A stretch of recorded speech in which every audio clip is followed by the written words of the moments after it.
Hey everyone, and welcome back to another quick tech how-to video. In this video, I'm going to be showing you how to get free moving wallpapers for an iPhone. First, you're going to have to download another app from the App Store. Go ahead and click on that and type in Live Wallpaper. You're going to download the very first one, and once that's done downloading, you're going to hit open, and it should bring you here. It might ask you a couple questions before, but it should bring you here, and there's tons and tons of really unique and cool live iPhone wallpapers you don't ordinarily get by default. I know iPhone has a couple live photo wallpapers that are very default and basic, but this is where you get some super unique artistic ways of livening up your iPhone screen. So there's even Christmas ones, there's cities, there's like Halloween ones, like the ocean, there's all kinds of stuff, everything you can think of. And the coolest part about these is that they move. So it's gonna look like that, but if you were to hold on the screen, it would look just like that. Everything moves.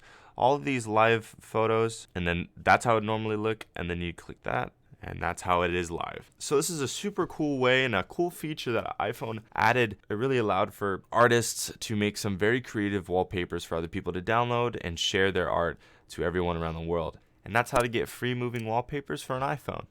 Thanks for watching, and don't forget to subscribe down below.